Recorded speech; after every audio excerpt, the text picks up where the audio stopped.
copse or coppice? There are two ways to say it and two ways to spell it, and you may use whichever you please. They used to be everywhere, and very important. They provided an extraordinary number of useful products that were needed in everyday life. On a hill near a wood, where nobody goes, up a track, through a gate, The food forest grows with secrets and treasures for everyone's pleasure, and Rob's discovery.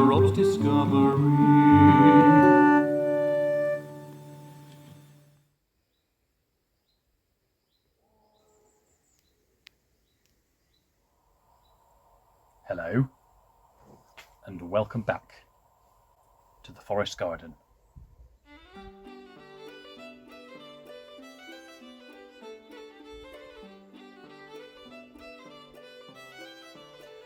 So what is a copse or coppice? Well, it's a planted and managed woodland, usually of hazel, planted 12 to 15 feet apart, and occasionally ash, when a suitable maturity has been reached for the intended product, be that hedge-laying stakes or binders, layering pegs, cordwood or firewood, wattle for hurdles, fencing or furniture, or myriad other things, the tree would be cut or coppiced to the ground and then allowed to regrow from the stools or the stumps.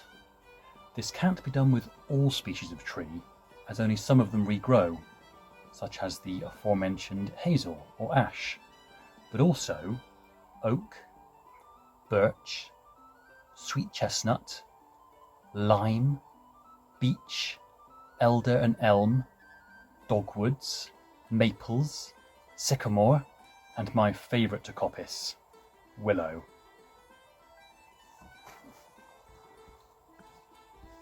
After cutting, they regrow from the base, and they look like fuzzy little hedgehogs, but we'll see what we can do with these later. Everyone in the countryside used to have some type of copse or coppice of some form or description. A small holding would have perhaps a quarter of an acre, whereas a larger farm would perhaps have 2 acres or more. Someone with very little or no land would perhaps have access to a hedge where they could cut out hazel or ash poles when they needed to. They're pretty hard to find nowadays. Well, a well-managed one is anyway. However, about a 40-minute drive from here to the west, in the village of Walton-in-Gordano, there is a 20-acre well-managed coppice, or copse. And you may remember a few years ago, I made a hedge-laying video featuring Mike Reed, and he is one of 2 men that manages this coppice.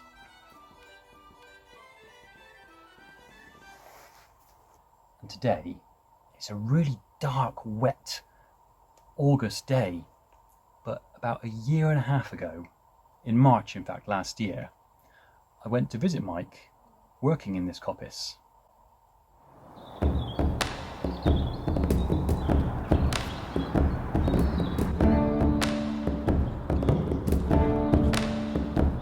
There are hazels growing here that are coppiced on an 8-year rotation, so that an 1/8 of them is coppiced each year.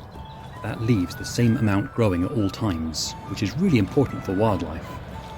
Ash, a little bit longer, maybe 10 years or so, as it's used for different purposes. It's March now, and there are the first signs of spring around. Most of the coppicing work used to be done in the winter when the ground was frozen. It's not been too cold a winter this year, just a mightily wet one. There are some very early spring flowers beginning to emerge before the copse comes into leaf, because once it's in leaf, it'll be a very dark, eerie place.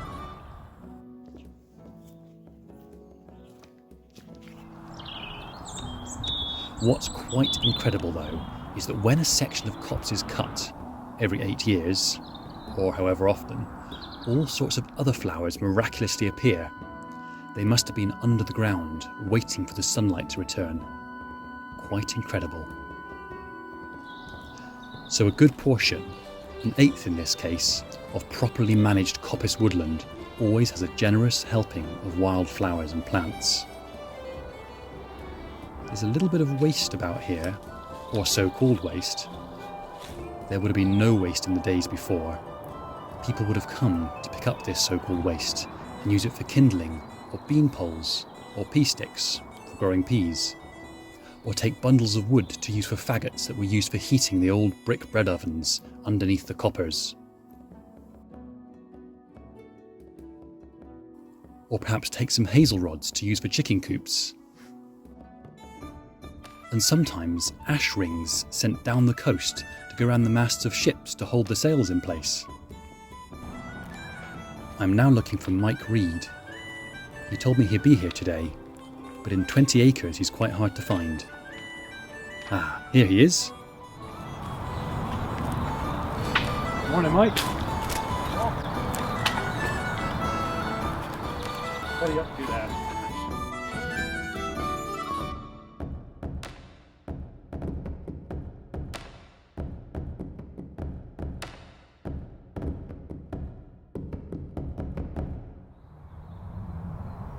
Yeah, well, this coppice was, this woodland was planted at the turn of the millennium by Avon Wildlife Trust, and it's 20 acres, but there's blocks of hazel here.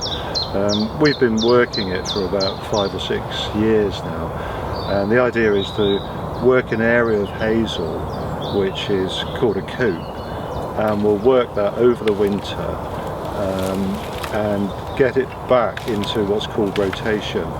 So it will be cut to the ground every 7 years. And we started primarily on a hedge layer, so we needed hedge laying stakes for our hedge laying and also other hedge layers in the area. But we've been working here and we're suddenly finding there's far more demand for other products which come out of the hazel. It's just a fantastic product. So bean poles, bean sticks, firewood obviously. When we first cut it, it's overstood, it's quite large, it hasn't been worked, but the more it's cut and the more it comes into rotation, the better it is for us. Here we're wrapping the coppice up for this year, so we're bundling up bean sticks, bean poles. National Coppice Federation has a National Bean Pole Day, so it's great to use bean poles rather than importing bamboo. A lot of these will be either too small for hedging stakes, which we use a lot of obviously, or a little bit too short for the hedging binders or head rings. Those are going out to a hedge up in Wiltshire which a friend laid, and they will go on the top of a Midland style hedge. Jeff, who's in the coppice, is putting together smaller product here, which is, he calls them weavers. They'll be making edging for vegetable beds, maybe asparagus, protect the frost. He's got some plant supports there, things like dahlias or other things in gardens. He's also bundling up pea sticks. They'll be going to local gardens in Somerset. And over there we've got hedging stakes. End of the season now, but I'll point those up, store them indoors. They'll be used for hedge laying next year.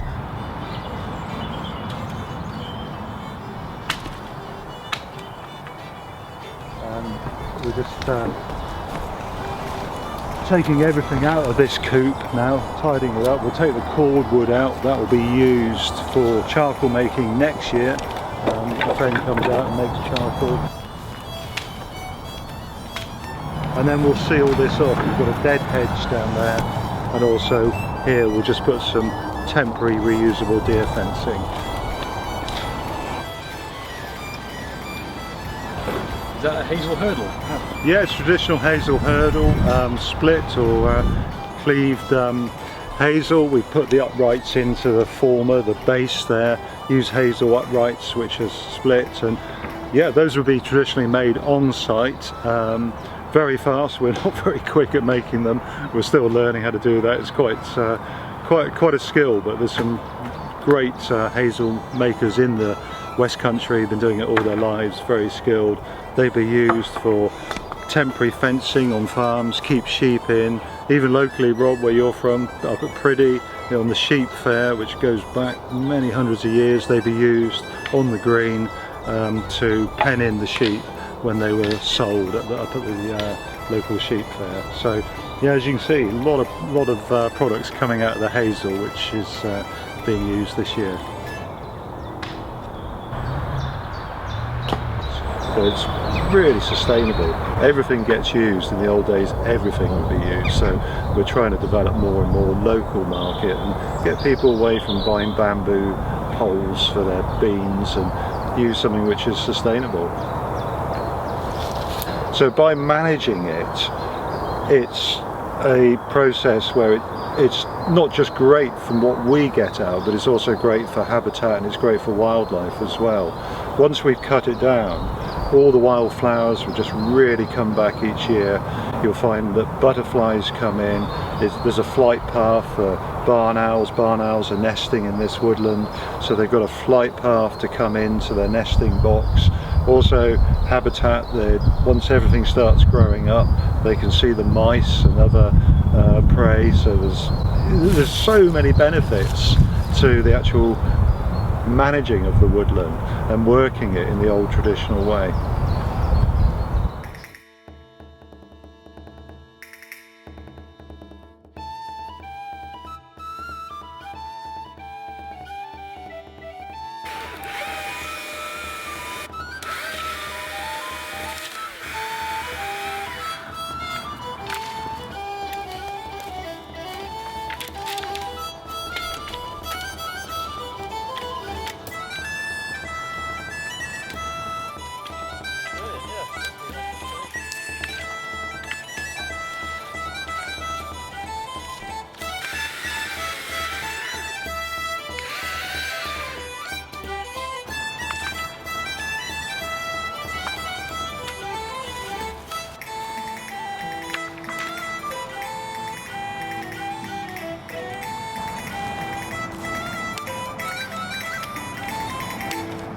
We were working at Tinsfield, which is a local National Trust site, hedge laying up there, and I knew this woodland was here. We sort of walked through it and I just casually mentioned to the ranger there that there's a fantastic bit of woodland, and by sheer chance his wife manages these sites, so it was real luck really how we ended up here.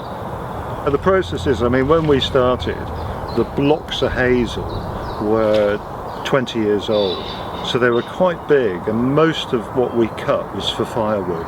In terms of what we could use for hedge laying or other products which people would buy for their garden was quite limited, so there's quite a bit of upfront investment in terms of our time. Not a great deal of payback, but last year was the first time where we were able to recut an area. It was fantastic. The benefits were really there. Virtually everything that came out would be used. Our goal is to use everything.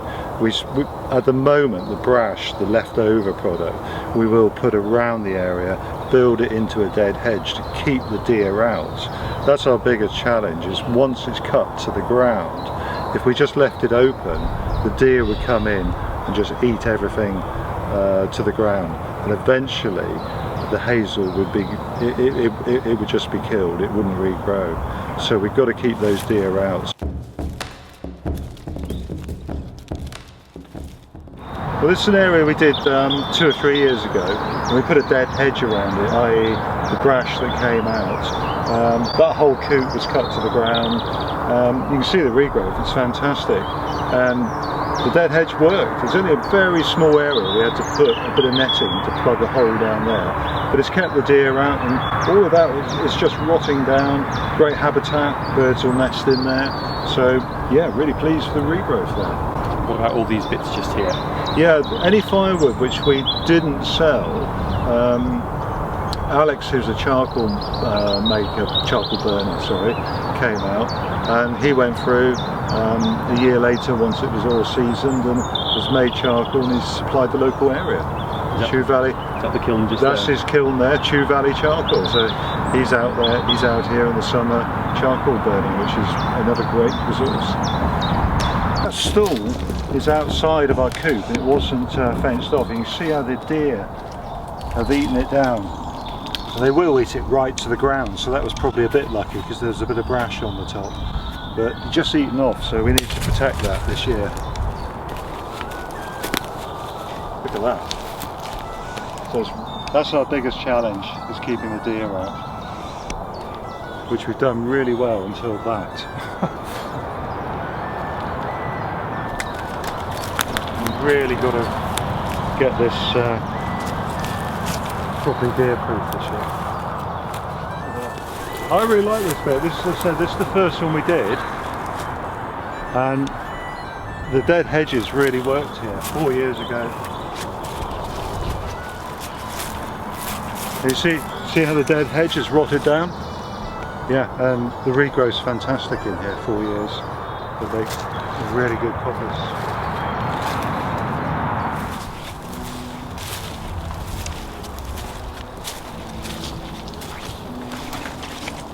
Yeah, Avon Wildlife Trust put this in, and yeah, they've had chicks in there I think for three years in a row. And what type of owl is that for? That's a barn owl box. Have you seen a barn owl here? Yeah, we've seen them flying in at dusk. So yeah, by coppicing as well, it gives them a clear flight path in.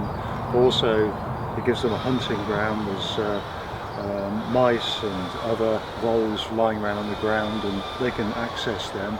So there's another benefit of coppicing, but yeah, it's great for barn owls. So do you work here at dusk sometimes? Are you working from... Yeah, well, yeah, in the heart of winter we'll be here until it's dark. So very much dawn till dusk. Very much. Winter. Yeah, very much. We stop when it gets dark. Or when your pants get wet. That's right. We go home when we get wet at the end of the day. You just got to be prepared to get soaking wet some days. You've got to be prepared to get cold. But the benefits outweigh all of those negatives. It's just a fantastic place to be, particularly this time of year as we're drawing to the end of the season. The sun's out, the birds are flying around. It's just a fantastic place to work. That's the kind of thing, we ought to cut that old man's beard off it, but I won't do that. So that ought to be just cut off, really, smothering the tree. I suppose it's a bit like hedge laying. Traditionally it would just be my bill hook and an axe. That's traditionally how it would be. And it's still, once we've got everything on the ground, we still just use the bill hook. We clean everything out, we'll cut everything to length of the bill hook. But in terms of speed, because we are doing it commercially, we will use a chainsaw, although we have moved to a battery chainsaw, just to knock over the hazel, get it into drifts on the ground, and then it's just converted into various things that we use. And to do that, yeah, the old traditional way, we still use a bill hook.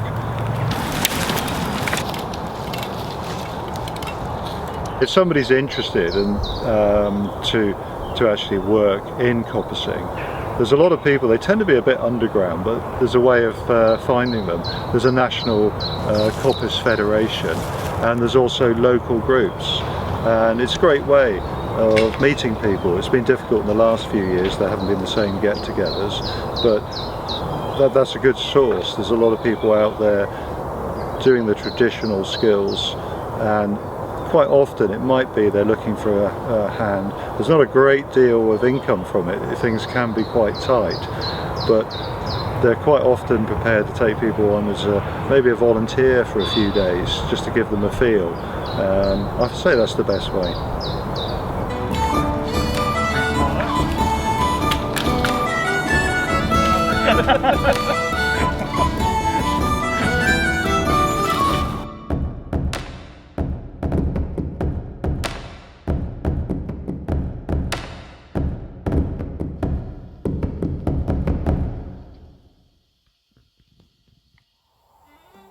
Thank you very much for watching.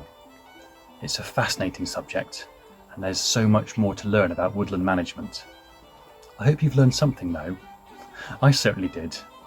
And in fact I went back there a couple of months later in June to meet Alex the charcoal burner to learn about making charcoal from wood. But that shall be another video. So I will bid you all a good day from the yurt, the cozy yurt here in the forest garden. A beautiful week to you all, and see you soon. Bye. Bye.